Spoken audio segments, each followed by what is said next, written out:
Howdy, this is Jim Rutt, and this is The Jim Rutt Show.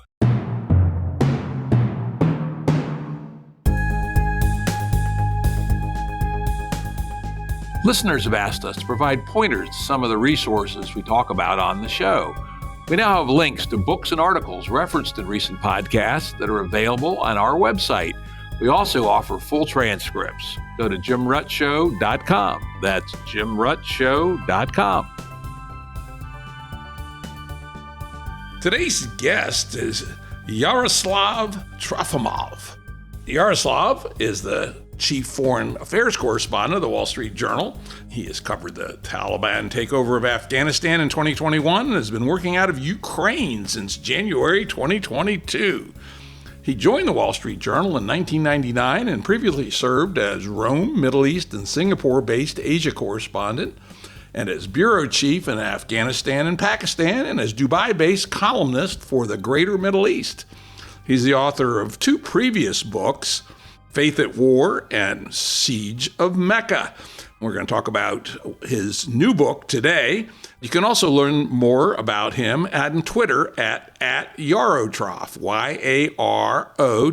Yarotrof. And as usual, all the links that we talk about here will be on the episode page at jimruttshow.com. So, welcome to the Jim Rutt Show. Great to be here. Thank you for having me. Yeah, this is a very interesting book. As regular readers know, I'm a bit of a military historian and suck up books on military history and military campaigns. And this is the first thing I've read in depth and in detail about the Ukraine-Russia war, and I really enjoyed it. It's very, amazing amount of detail, and including, I thought I had a pretty good knowledge, but there were definitely some things I did not know that I picked up here. And it was compellingly written. So this was a very enjoyable read. So those of you who enjoy reading military details and a whole lot more, including cultural things, pick it up. Our Enemies Will Vanish, the Russian Invasion and Ukraine's War of Independence. Also worth noting, Yaroslav has another book coming out soon in July, at least on Kindle, called No Country for Love. That sounds like an intriguing title.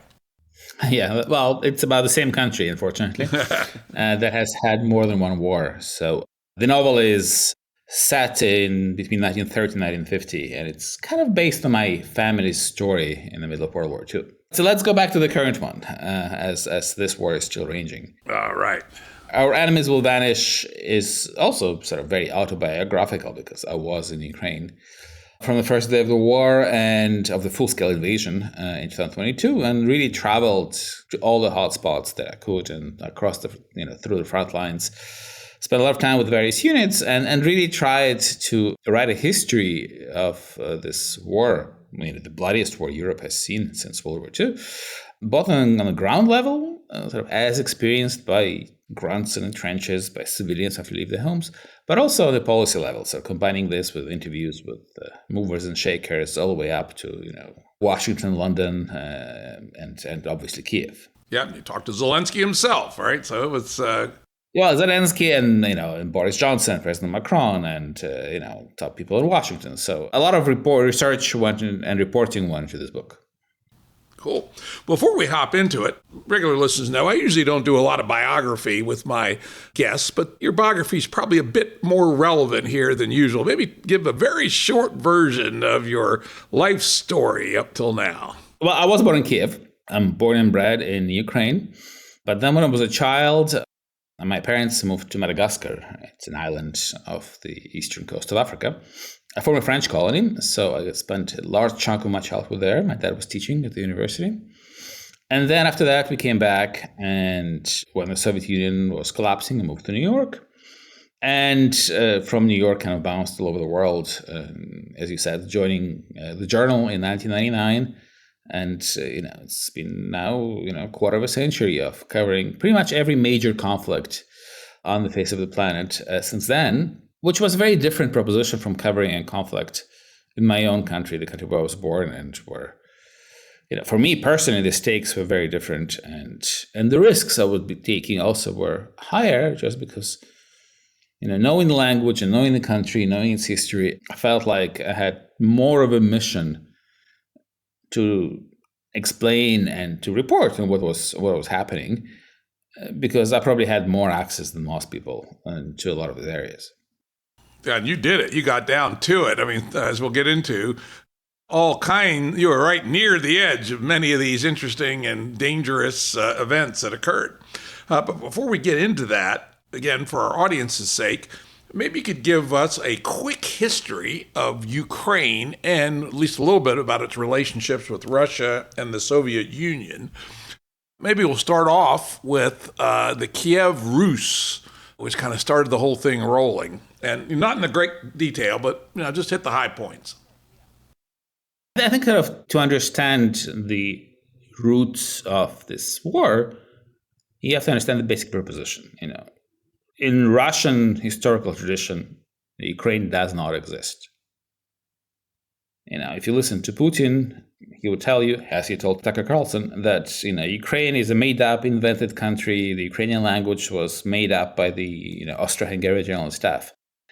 And the reason for that is that in Russian historical tradition, the Russian state traces its roots, is a direct descendant of the Kiev Rus, which is a state that was established in Kiev more than 1,000 years ago, by the Vikings, actually.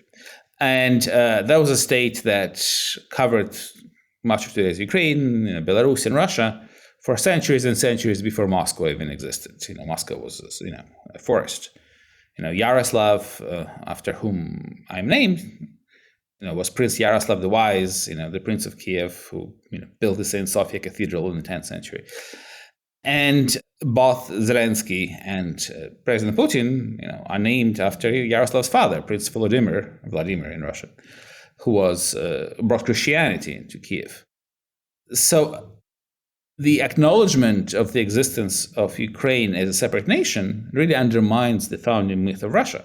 Because if you accept that Ukraine is a separate country, then all that history that Russia says is its own, suddenly the history of a foreign country.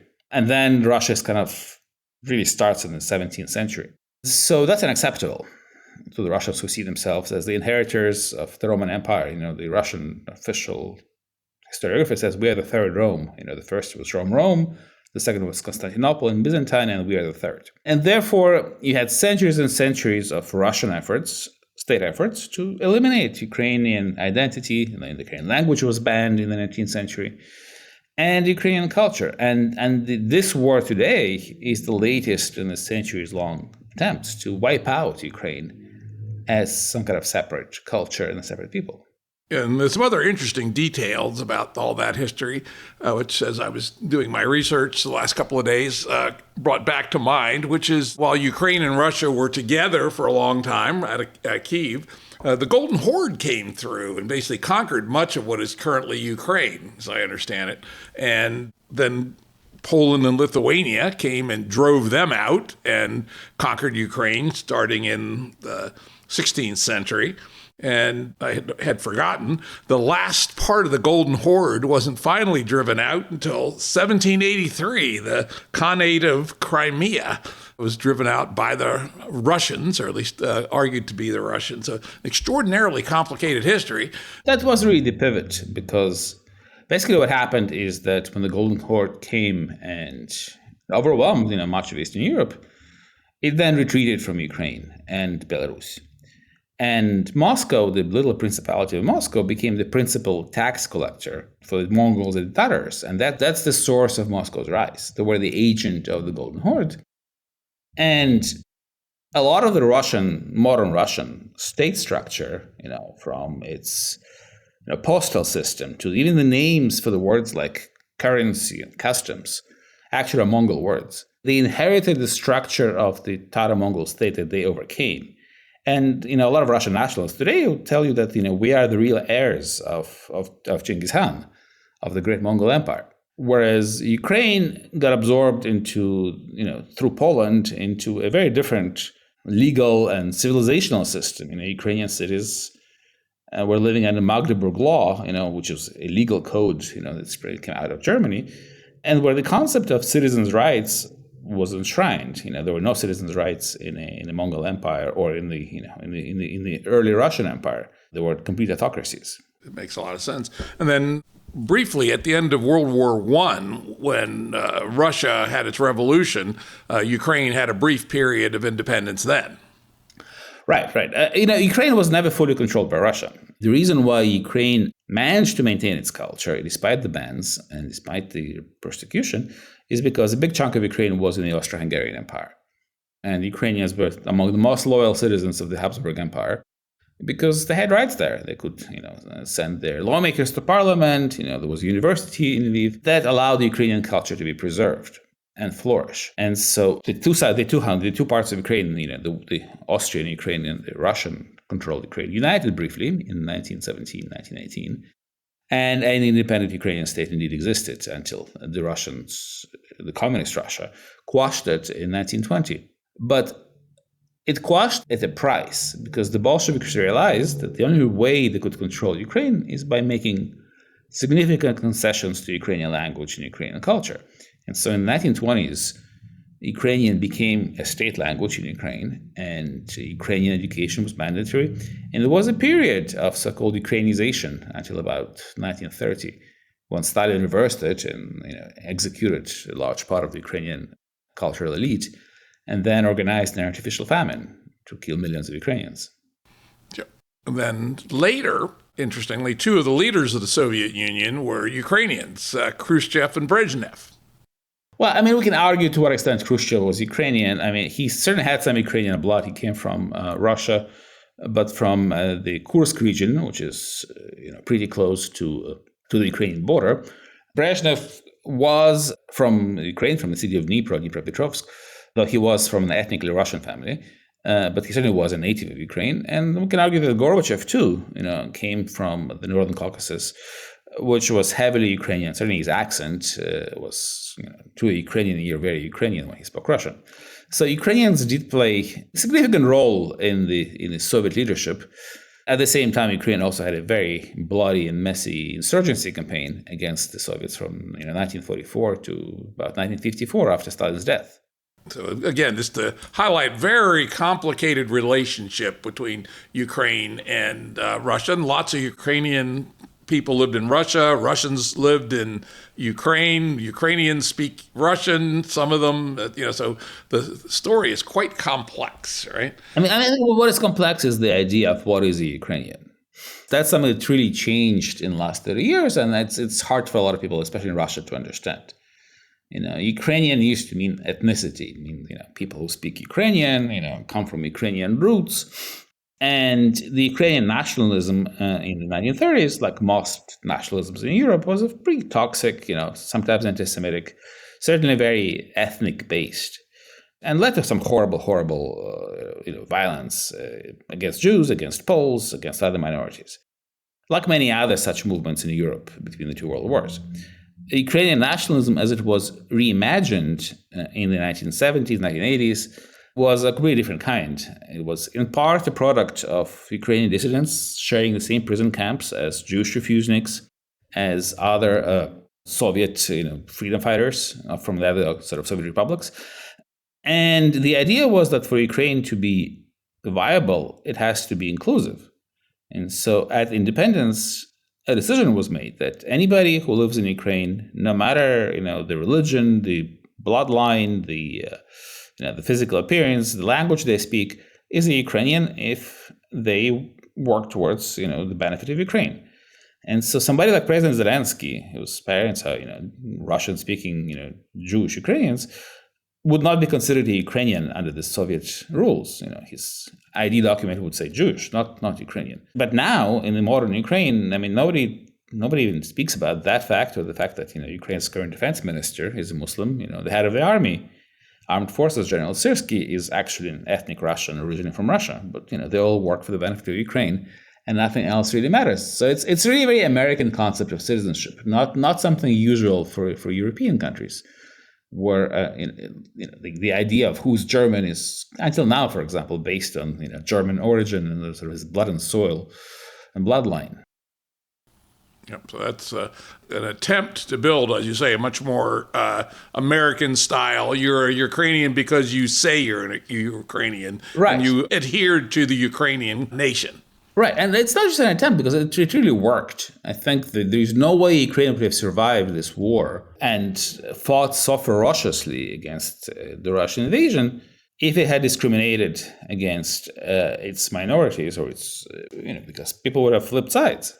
But there was no fifth column. There was very, very little collaboration with the Russians, and there still is very little collaboration with the Russians.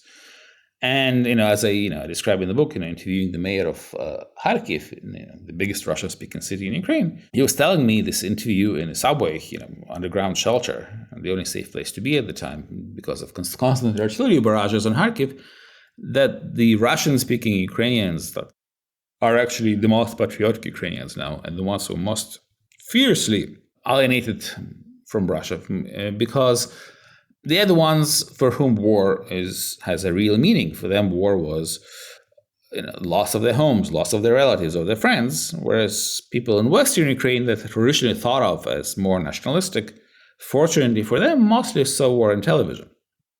Okay, so let's speed it up a little bit here. USSR broke up 1991 approximately. Ukraine went through various elections and regimes, and unlike many of the post-Soviet independent countries, seemed not to elect leaders for life. There was quite a bit of rotation in office and controversy and et cetera.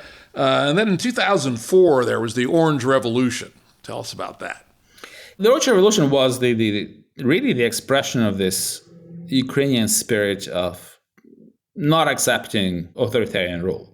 And as you said very correctly, Zelensky is Ukraine's sixth president, and only one of the six presidents since independence was reelected. Everyone else was a one-term president. And that goes back to, the traditions of the Cossacks and, the fact that, serfdom came to Ukraine pretty late. And generally, Ukrainians are not willing to accept subjugation.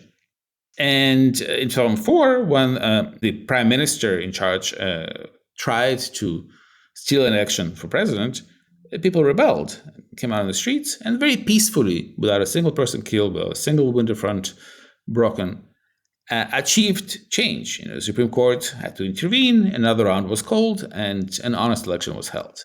It was a really very inspiring lesson for Ukrainians, but it's also something that really scared President Putin, who dubbed this a color revolution and saw that this could be a threat to his own rule because the Russians could possibly do the same.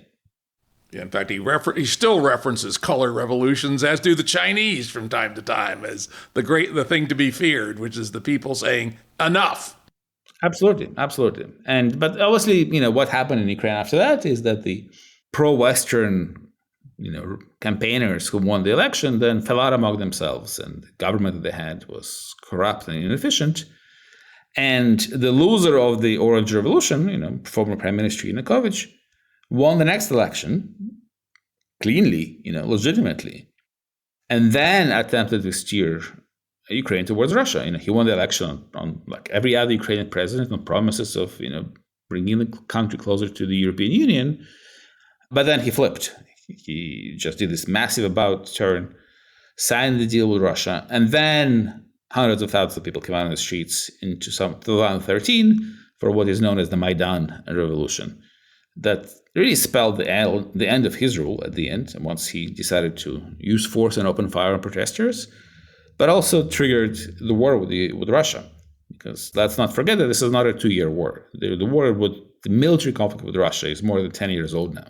Now, in the United States, there was lots of propaganda floating around that the Maidan Revolution was actually a bunch of fascists.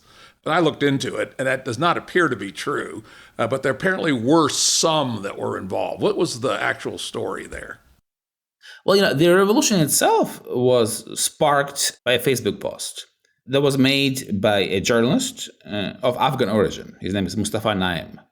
He was born in Kabul, and his father brought him to Ukraine as a child. He's not a fascist. He's obviously not a white supremacist. He's an Afghan, and he put on Facebook saying, come and protest, who's with me, and then thousands of people showed up. This was a popular movement that had really broad support. And were the fascists in Ukraine? Yeah, there were some fascists in Ukraine. In every country in Europe, there are fascists. In America, there are fascists. When these fascist parties ran for elections, they could barely get elected to parliament. I don't think they crossed more than a 1% threshold, certainly less than any other European country. So obviously, Russia made a giant effort to frame the legitimate Ukrainian protest as some kind of fascist coup because, in Russian parlance, everybody who's opposed to Russian rule is a Nazi. They call Zelensky a Nazi, who's Jewish. And then Donetsk and Luhansk had very high percentage of Russian-speaking people. And what was the nature of their revolt then at that time against the Ukrainian central government? The fact that people speak Russian doesn't necessarily mean that they identify with Russia. Kiev 30 years ago was also about 80% Russian speaking. It changed over time with education. A lot of people who speak Russian, but their parents or grandparents used to speak Ukrainian. They speak Russian because of the Russian colonial policies in education and other areas. And the former President Yanukovych was from Donetsk. He really controlled Donetsk before becoming president. And Donetsk was, a major industrial area. It had just, had a giant new airport built. It hosted the European soccer championship. And then when Yanukovych was ousted and a new government came to power in Kiev, the local elites in Donetsk decided to play politics. They decided to use the threat of Russia to bargain for power with Kiev. And they supported protests, which then quickly were taken over by the Russian intelligence, the Russian military. And local elites, local oligarchs lost control of this protest movement, especially when actual trained personnel crossed the border, like former FSB, the Russian intelligence service Colonel Girkin Strelkov, who took over the city of Slavyansk with a bunch of Russian veterans. And the shooting war began. And once the shooting war began in Donbass, the local oligarchs lost everything. Their properties were expropriated. They basically started playing with fire, which burned down their own house. And once the Russians took over those areas, they had no use for the locals. Properties were taken at gunpoint. A really bloody conflict erupted. People didn't pay attention to it, but 14,000 people died in Donbass between 2014 and early 2015. 14,000 is a lot of people. Nobody helped Ukraine.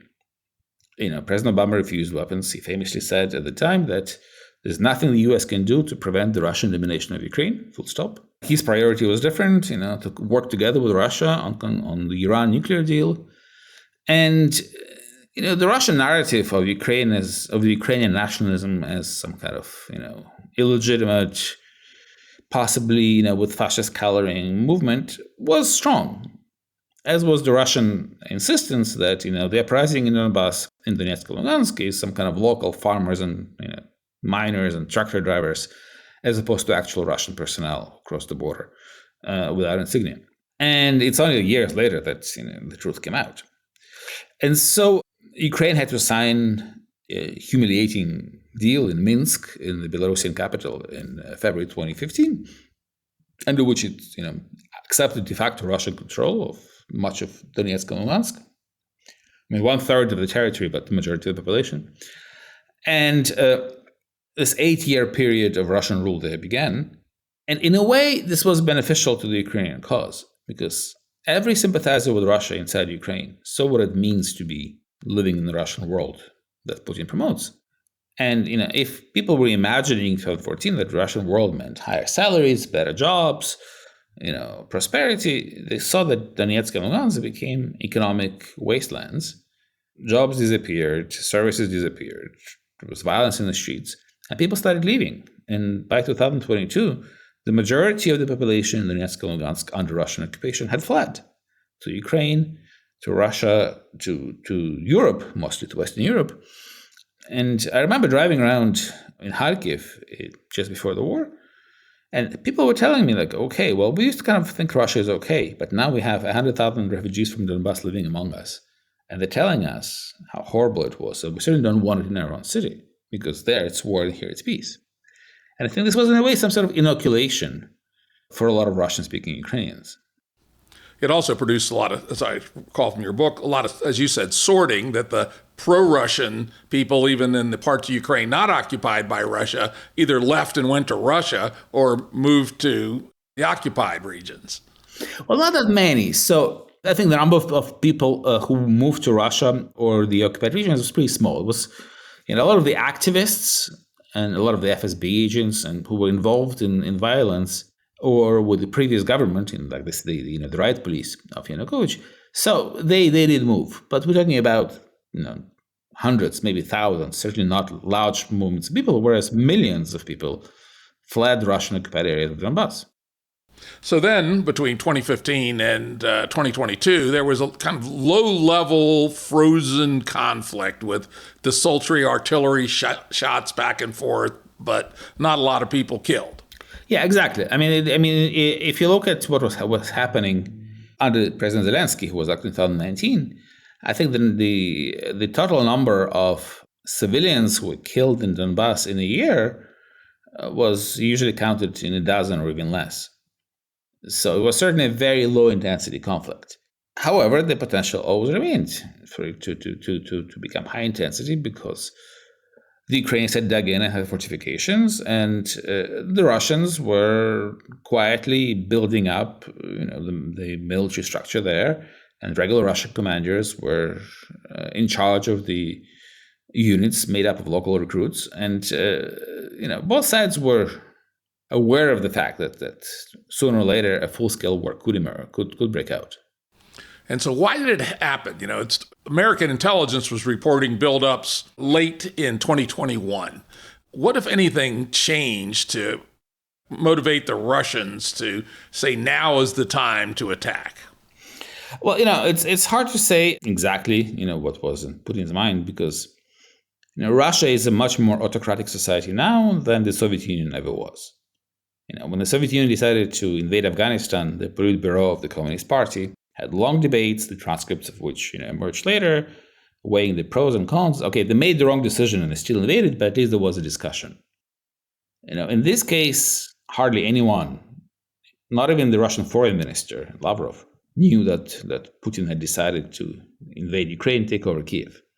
So it was one man's decision made based on very wrong information. I think Putin really, he spent several months during the COVID pandemic writing this big manuscript called On the Historical Unity of the Ukrainian and Russian Peoples, in which he argues that Russians and Ukrainians are the same and no such thing as Ukrainians exist really as separate from Russia. And I think he really drank his own kool-aid, and he believed that the Russian soldiers would be greeted with flowers by Ukrainians, and that only a tiny pro-Western elite is opposed to unification with Russia and would just flee the first shots fired, and nobody will resist.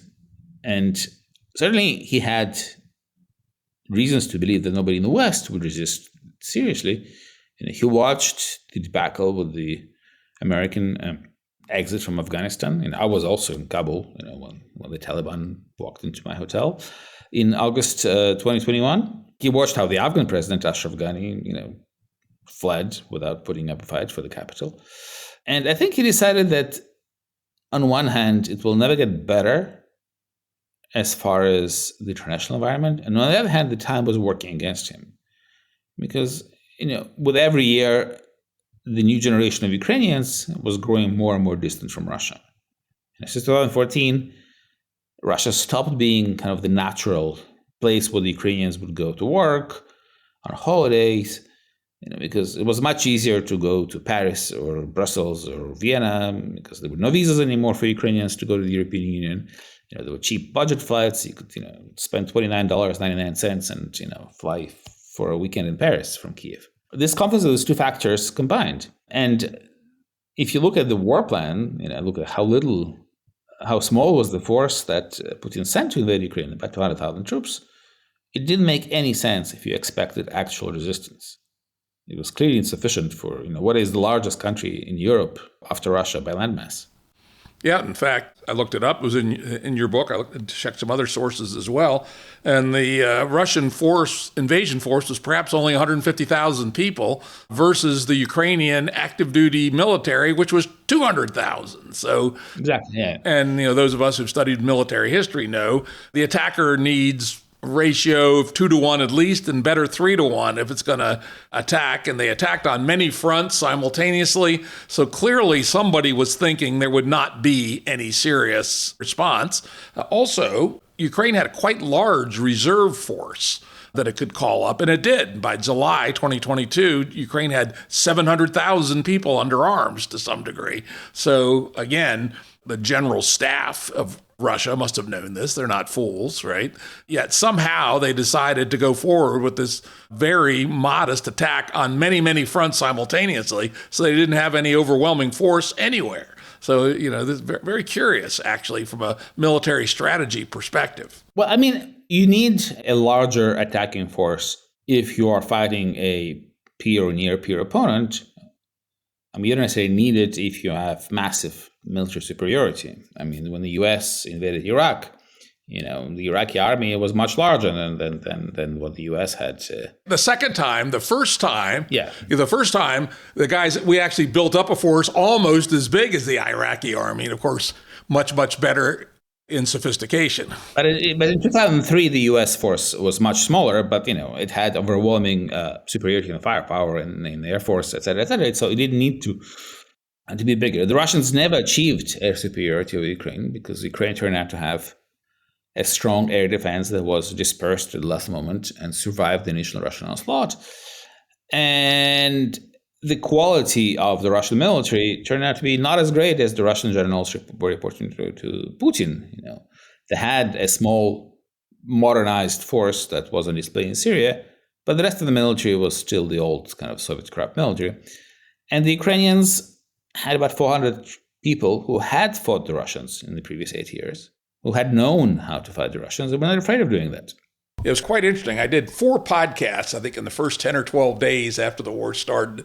And I had 2 real military strategy experts and 2 independent thinkers.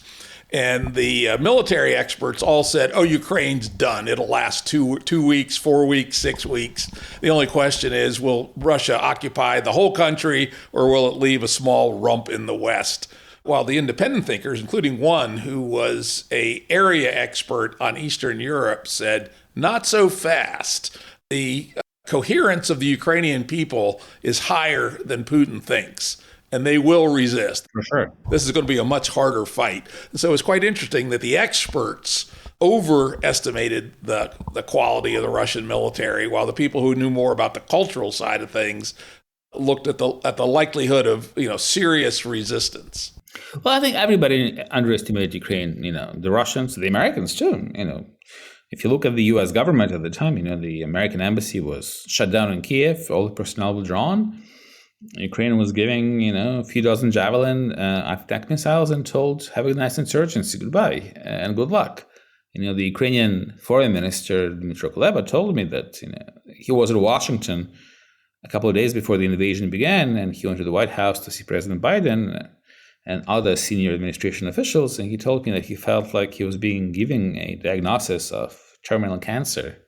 And he was shaking hands and smiling, but these were the final farewells for him and for Ukraine. So the fact that Ukraine survived was a shock to Putin and to most people in the West. And it did so initially, not thanks to the Western weapons, because there were very few of those, but thanks to the Ukraine's own, Soviet-produced or Ukrainian-produced armaments, and to its armed forces. Let's remember that the flow of Western weapons that really changed the situation in the battlefield began much later, in the summer of 2022. So now we're right up to the edge of the war. It's February 24th, 2022, right?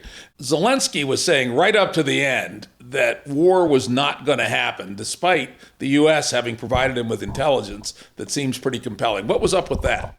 Well, I mean, he was acknowledging the war may happen towards the very end. I remember listening to his speech the night before the invasion, and he said that I have tried to call Putin several times. He never picked up the phone, but let him know that, if he invades, he will be facing our faces, not our backs. In a way, the Ukrainian leadership, again, was looking at the same numbers and saying, they were telling me at the time, how is it possible that they will invade the whole country with 150,000, 200,000 troops? It just doesn't make any sense. And it didn't make any sense. It didn't work out. And it was a failure for Russia. I think they thought, I know they thought that the most likely venue of attack would be a Russian pincer movement to surround the bulk of the Ukrainian military that was at the time in Donbass, from the north and from the south. And in fact, had Russia attempted that course of action, it would have been successful. It would have been very successful. And most likely, and they wouldn't have provoked the kind of international outrage that an attempt to seize Kiev did provoke. So that was another major mistake by Putin. I think Ukrainians remember those unnecessary, perhaps, reassurances by Zelensky at the time. Let's not forget, though, that at the same time, as he was telling the world and Ukrainians that Russia may not attack, is unlikely to attack, the Ukrainian military was making some preparations. The Ukrainian air defenses were rescued, many of the units were decentralized, and so Ukraine was not caught by surprise when it began.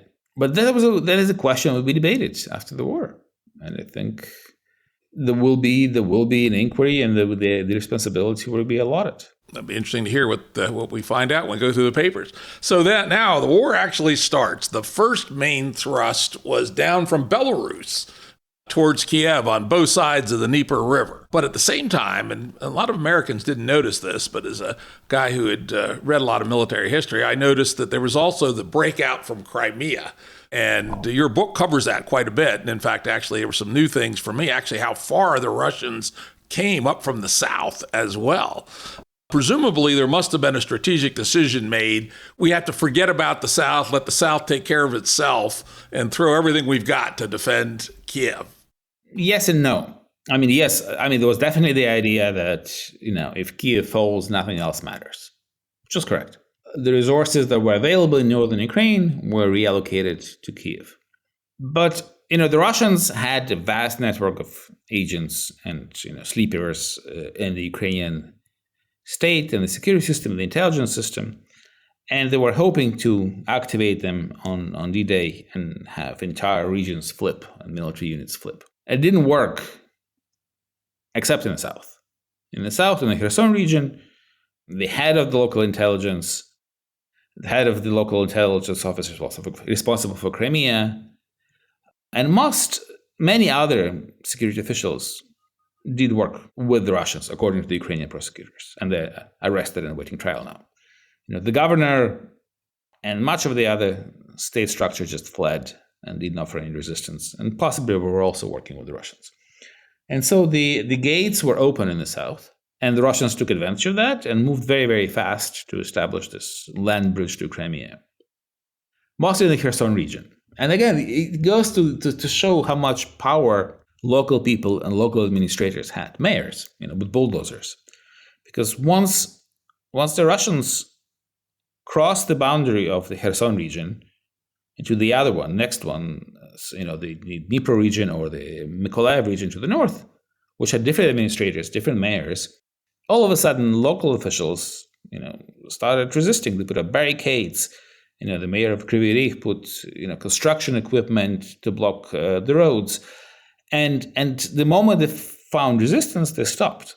And there was a tale everywhere across Ukraine where local communities just took the war to their own hands and stalled the Russian offensive long enough for the regular military to arrive a day or two or three later.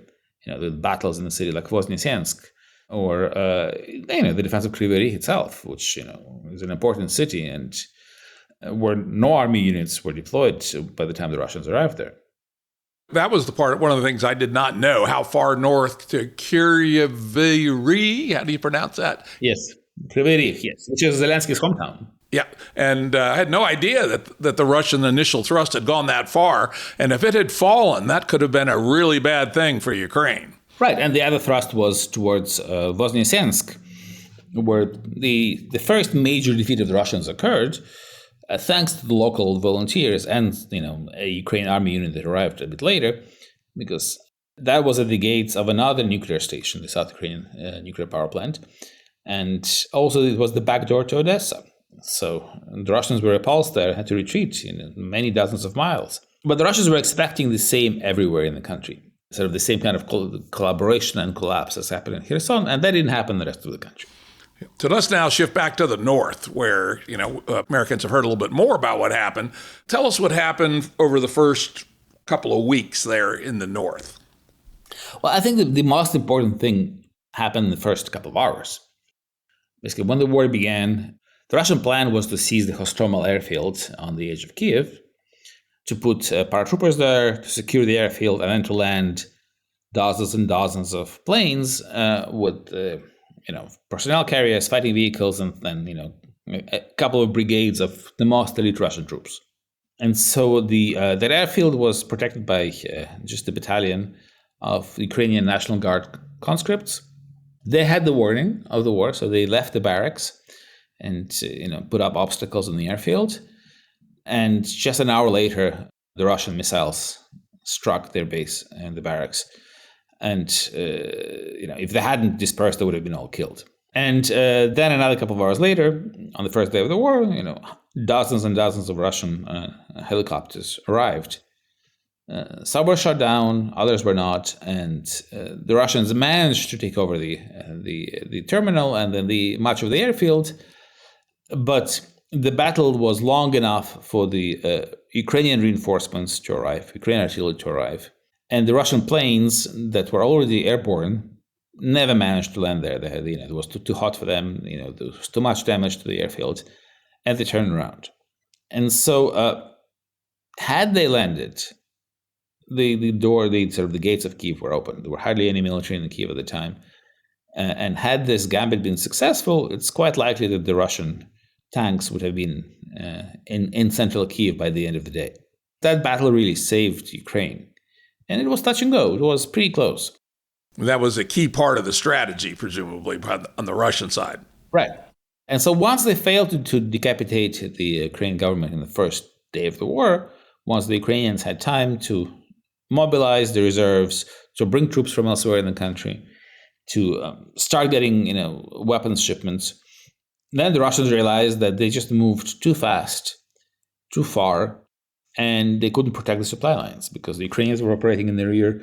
They were blowing up the columns. They were denying them fuel and water and food and ammunition. And at the end of the day, after 3 weeks of fierce fighting around Kiev, in which the cream of the Russian military was destroyed, the best units, the so-called VDV, the Russian airborne troops, they lost thousands of people there. The Russians had to retreat. And, they left the Kiev region at the very end of March, so barely a month and a couple of days into the war, and never came back. And what the Ukrainians found in the wake of this occupation was the horrors of Bucha, where more than 400 civilians were executed in those 4 weeks, actually 3 weeks of Russian occupation there, and really revealed the nature of the war that the Russians were waging. The total disregard for civilian lives, and that I think really changed perceptions in Kiev about the possibility, among Ukrainians in general, about the possibility of any negotiated deal with the Russians, because it was clear just how murderous the Russian rule was. Is there any sense of what happened in Bucha? It happened other places too, but why in that particular town? Well, so there was a Russian column that initially came into Bucha, I think on day 3 of the war, and it got ambushed and destroyed. It was a large column, and I think it was about dozens of armored personnel carriers and tanks kind of burned on the main street. And then the Russians were pushed back, and then they came back again. They came back again about, I think, 10 days later.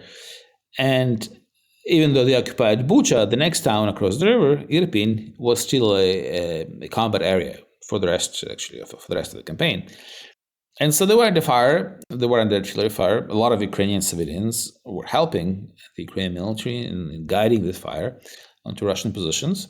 The Russian military troops there, A, were taking casualties, and B, they saw every Ukrainian civilian as an enemy, as a possible collaborator. And so they had a free fire policy. They were shooting at anyone they see in the streets, or anyone's seen of using the phone or suspected of somehow helping the Ukrainian military. So they had mass executions there, and they clearly didn't have any orders against that, because once the truth about Bucha came out, Putin still gave out awards and promoted leadership of that particular unit that was there. And also came out with crazy stories like the Ukrainians killed the people. Right? Yeah. Well, the Russian propaganda has always been to deny the atrocities. It goes back to the Katyn massacre of, thousands of Polish officers and soldiers in 1939, which for decades the Russians claimed had been carried out by the Germans. All right. So we got to March. End of March, there was the negotiations in Istanbul that were organized by the president of Turkey. And it was there that the Russians claimed that they were going to be good guys and pull back from Kiev. And yet that was really just a cover for their own failures. Right. And I think that some of the Russian analysts kind of acknowledged that at the time. They lost the city of Irpin the day before. They were routed in another front in the Sumy region, where the Ukrainians broke the Russian siege of the regional capital city of Sumy 2 or 3 days earlier. So it's clear that the Russian lines were collapsing across the north, and they had to withdraw. But it's also true that there was this negotiation going on, which started pretty early in the war, at the time when the Ukraine was desperate for any sort of way of slowing down the Russian advance. They had come up, the two delegations had come up with a set of understandings, not an agreement. There was still very major differences among them, including about the size of the future Ukrainian army, which the Russians wanted to be minuscule and unable to repel any invasion in the future, and the Ukrainians insisted would be roughly as large as the Ukrainian army before the war. But I think, as we know now, because all these documents have come out, part of the security guarantees for Ukraine would be that, in case, a crisis erupts with Russia, the US and other guarantors of this deal would intervene. At the last minute, the Russians insisted on inserting a clause that's saying that this intervention had to be by unanimous consent, meaning that the Russians would have to approve the intervention of Ukraine's ally to help Ukraine against Russia.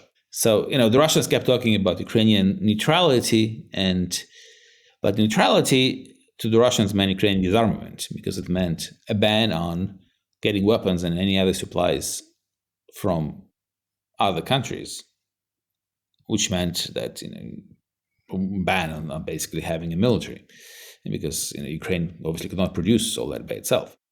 And the conviction was pretty clear, borne out by reality, that the Russians saw this as a way of just paving the way for the next stage of the war once they regrouped, and of eventually taking over all of Ukraine, which remains their plan until now.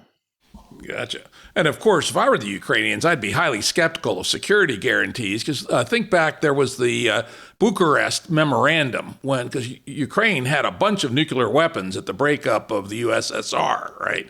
And in 1996, maybe, there was an agreement that the Ukrainians would give up their nuclear weapons in return for security guarantees by the US, UK, and Russia initially. And I think France and Germany eventually added to that. And yet nobody honored those security guarantees when Russia attacked. Well, it was the Budapest memorandum. It was not guarantees. So the language was very vague deliberately, because obviously the US didn't have any intention of providing guarantees. It was security assurances. So the language that was being negotiated in Istanbul would have been much more binding. But again, the Russians threw this poison pill, saying that these guarantees could only be invoked if Russia agreed to, which made them kind of pointless, because they gave Russia veto power over any move to defend Ukraine by anybody else. Okay, so let's turn back now to the southern front. Mariupol, the siege there. Tell us a little bit about that and why that was important. Mariupol is the only place I didn't go to while reporting for this book, because it was besieged on day 4 of the war. And there was no way of getting there anymore. And there was only one crew of Ukrainian journalists, but working for Associated Press, that was stuck there, and they're good friends of mine, and they did a great job, and they also shot this documentary that won the Oscar. Nobody knows how horrible the final outcome of Mariupol was. It was a city of about 500,000 people, thriving port. It was the second largest city in Donbass, but under Ukrainian control. And it was the only place in Ukraine where there were no air defenses. So that's the only place in Ukraine where Russia had total air superiority because it was surrounded and whatever air defenses in the city were quickly eliminated. And where Russia had free hand in using aerial bombardment to level the city. And it did. According to the Ukrainian officials, maybe 70,000 people died in Mariupol, maybe 50. The AP counted upwards of 10,000 graves from satellite, fresh graves out from satellite pictures, but lots of people were just buried in the rubble and then bulldozed. So it was the site of by far the worst atrocities in this war, but also of a very determined resistance by Ukrainian soldiers who, in full isolation, held out for nearly 3 months. They surrendered in May and fought in undescribable conditions. No medical help. The wounded were dying in medieval conditions. There was no water, no food, and they still held out until they were ordered by President Zelensky to finally lay down the arms. And the leadership of the defenders of Mariupol was eventually traded in prisoner exchanges and came back to Ukraine. And so I could write the book based on interviews with these soldiers who have returned after torture and after horrible passages in the Russian concentration camps, and also by talking to civilians who had managed to flee the city. But the defense of Mariupol is really one of the grimmest chapters and the most heroic chapters in the history of this war. One of the things I took out of the book again and again and again is the unbelievable bravery and heroism of so many Ukrainian peoples. And I try to think about if the U.S. were in a similar situation, would our people be that tough? I hope they would, but I'm afraid they wouldn't. What is your insight into the Ukrainian character that allows them to be so goddamn tough and put up with amazingly horrible conditions and stoically do their duty? I was extremely impressed again and again and again by that aspect of the Ukrainian defenders, and Mariupol above all else, right? Because that was a hopeless position. They knew that they would lose, but they did not give up. Yeah, well, there's this saying that I remember reading as a child in some book about the Spanish Civil War, and I could not find the source when I grew up, but the saying went that in war, people's character opens up like a tin can, and you find out what's inside. And I don't think Ukrainians knew what it would be like. I don't think Ukrainians knew that they're as tough as it is, because until you are in this sort of circumstances, until you are facing such adversity and such challenges, you don't know how you're going to react. Nobody knows how they're going to react when the going gets tough. People can be, saying, we are brave, we will not crumble, but then sometimes they panic, and sometimes the people who are not thought of, being heroes actually, perform acts of amazing heroism when confronted with reality. So Ukrainians, I think, were as surprised as the rest of the world by how tough they were. I think part of the reason is that, just the moral case for resistance was so clear. I've covered lots of wars in my life, and there were always shades of gray. And in Afghanistan, in Iraq, who were the good guys? I mean, there were bad guys, and there were maybe better guys, but there were very complicated conflicts. The Taliban in Afghanistan, despite all the atrocities they committed, were still part of the fabric of the Afghan society and had a significant degree of support within the Afghan people. But the Russians had no support in Ukraine. The Russians invaded for no reason. And I think the moral clarity of this conflict is unseen since World War II. And that sense of outrage, how dare they come and destroy our country, I think powered a lot of the resistance. And then I think also was the experience of successfully fighting the Russians in Donbass in the previous 8 years. They were demysticized. They were not as scary because there was a record of beating them. And so Ukrainians were not as afraid of the Russians as many other people in Europe were. What do you think the role of Zelensky was in helping to produce this amazing kind of this creation of intense resistance in the Ukrainian people, kind of a forging of the Ukrainian character. Because as you said, you don't know what's going to happen. And, Zelensky, a guy who'd been a comedian on TV, maybe a serious guy, but not all that serious, perhaps, from the outside world. And yet he rose to what seems to be amazing heights in this event. I wouldn't go as far as saying that the Zelensky forged the Ukrainian spirit. I think the Ukrainian spirit was there already. But clearly the fact that he rejected the advice of people like Boris Johnson and other Western leaders who told him on day one of the war, you should think about yourself, you should leave, create a government in exile in London, somewhere else.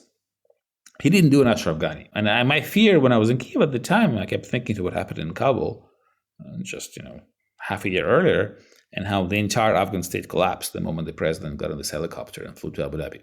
So if Zelensky had done that, it's hard to say what would have happened, but certainly the cohesion of the Ukrainian state would have suffered greatly. The fact that he rejected this pressure, knowing that the Russians want to kill him, knowing that if the Russians take Kiev, he should expect no mercy. And then, after 2 days of chaos on the second evening of the war, he came out with his top aides outside his palace, his headquarters in Kiev, and recorded this selfie video, saying, "We are all here. We're going to stay here, and you all should all stay and do your job and defend the country." I think it had a massive psychological effect. And I remember driving through Kiev the next morning and seeing thousands of people coming out of high rises and just going to the stadium to pick up weapons and go to the front and defend the city. And that's when I remember thinking that, okay, it looks like the Russians will not win, and if Kiev resists for a week, it will not fall. And because by then there will be enough momentum in international support and just general mobilization to keep it safe. So that, yes, and I think he played an even more important role in rallying international support. He didn't have to rally Ukrainians. Ukrainians were already fighting. But the world had given up in Ukraine. And by making the moral case for Ukrainian resistance, by using his talents as an actor to speak to the audiences, to normal people, to crowds, to music festivals, to university commencements, to film festivals, to anyone who would listen, to parliaments around the world, he went over the heads of politicians in the US, in Europe, who didn't really want to get that involved and who were fearful of Russia and who were ready to offer the bare minimum. And by creating this wave of public sympathy with Ukraine, he forced their hand. And the US and other countries got engaged a lot faster and with a lot more than they initially planned to do. Yeah, that makes a lot of sense, because I know I was watching those daily videos that he would do, and I go, who is this guy? Holy shit, is this Winston Churchill come back to life again? Maybe, as you say, it's his skill as an actor, but oh my God, did he project an implacable, highly moral, highly strong sense of self that was really amazing to those of us who didn't really know that much about him. Yeah. And that really played a role. I mean, I'm quoting the book, the Foreign Minister Kuleba was saying that it's very rare in the history of diplomacy or history of international relations that moral arguments actually sway governments, because usually they act out of self-interest. But in this case, because they are democracies and because the popular opinion was at the time so universally with Ukraine, they had to act. I mean, obviously this has changed, especially in the US, not so much in Europe. But obviously in the US now, Ukraine has become a political issue and a divisive issue. That's not the case in Europe, thankfully. Yeah, maybe you could give me a little bit timeline about how that changed. Well, as you said, initially it was people just, shaking the hands of the Ukrainians saying, well, best of luck, maybe you can run an insurgency.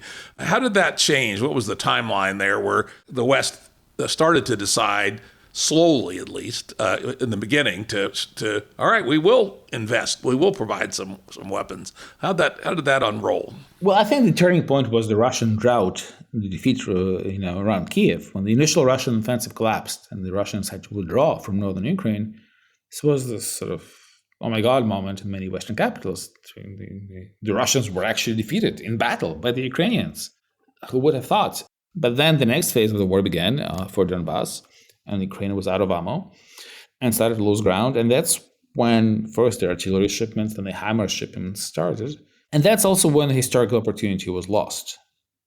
Because unfortunately, it took a long time for the US administration and others to cross their own self-imposed red lines and to approve new types of weapon systems. And that was a time when Ukraine actually had a large superiority over the Russians on the battlefield when it came to manpower. Ukraine had mobilized, Ukraine had close to 1 million soldiers in the summer of 2022. And President Putin, because for him it was still a special military operation, quote unquote, not a war, was refusing calls by his generals to mobilize, because doing so would have accepted the notion that this special military operation was not going to plan. And so Ukraine was calling for Western tanks, fighter jets, personnel carriers, more air defenses, and all this was falling on deaf ears back in 2022 as too provocative. No Abramses, no Leopards, no F-16s. It's a pipe dream. And so when Ukraine launched its offensive in September 2022, which was amazingly successful and allowed the Ukrainians to retake Kherson and Kharkiv, parts of the Kharkiv region that were occupied by Russia, it just ran out of steam because Ukraine didn't have enough gear. And it took another year until the summer of 2023 for all that gear to arrive. But by then, Russia had mobilized, had built the fortifications. Hundreds of thousands of fresh Russian troops were manning them. And the Ukrainian counteroffensive failed. Very little ground was seized in that campaign, which set the ground for the Russian offensives that are going on until now.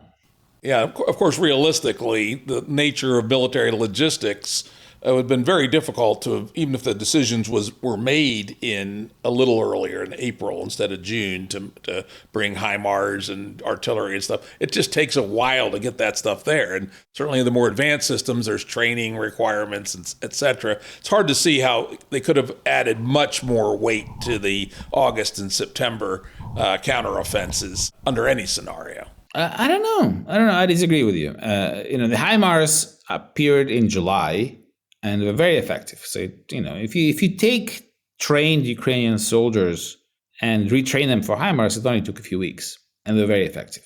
But there was only a few of those HIMARS in the beginning. If decisions had been made in March and not in October, September, the timeline would have been different. Again, the training on the F-16 pilots only started a year ago.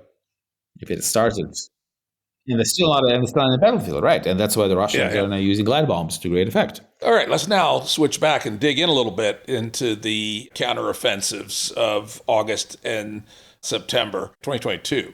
You could see the Ukrainians doing some very good chess moves around Kherson. That it appeared they were trying to maneuver the Russians out without having to fight a big battle. Let's start that story, but then when you get before the fall of Kherson, let's switch to the northern front and the great surprise and amazing rout that occurred. And in your book in particular, you go into a lot of excellent and sometimes pretty horrifying detail on that part. So let's start in the south and then pivot to the north. Yeah, well, Ukraine has started this campaign to liberate Kherson in the summer of 2022, and HIMARS, which at the time was very effective, was being used to sever the Russian lines of communication over the Dnieper River. And there were basically two of them, the dam, Kakhovka Reservoir, and the Antonovsky Bridge in Kherson City itself.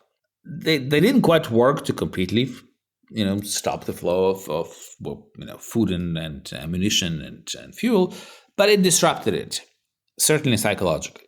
Russia had some of its best units on that front, the air assault troops, and the actual Ukrainian attempts at the ground offensive were very difficult, very painful, and caused quite a lot of losses.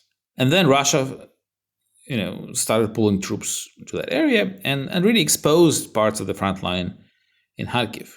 And the Ukrainians, after finding a weak spot in the Russian defenses, made this rapid thrust through the forest behind the Russian lines, cutting off surprised Russian units, inserting some of them, taking colonels prisoner, and really swept through that part of Kharkiv region and then kept going into Donbass in October 2022.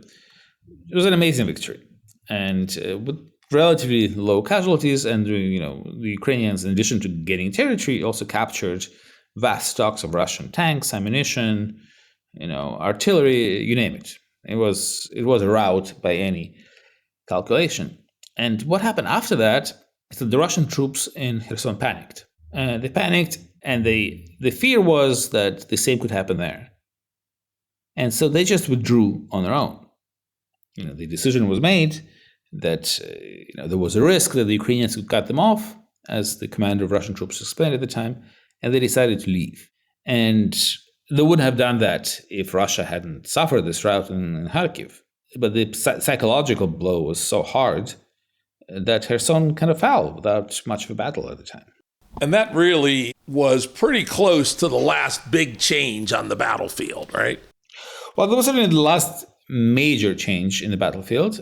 Kind of, if you look at the current front lines, they're kind of vaguely unchanged, except for parts of the Donbass. And it's certainly, Kherson was the only Ukrainian regional capital that was in seized by Russia since the full-scale invasion began, so they lost it. But then Russia started recruiting into its military, it started using the prisoners, and the long and drawn-out battle for Bakhmut began, which cost tens of thousands of lives on both sides, and resulted in the Russian takeover of Bakhmut in May 2023. And then the Ukrainian counteroffensive, which didn't work out, and then since then the Russian offensives. And the Russians made great use of the pause in U.S. weapons supplies. Let's not forget that Republicans stalling in Congress deprived Ukraine of American military aid for nearly 6 months.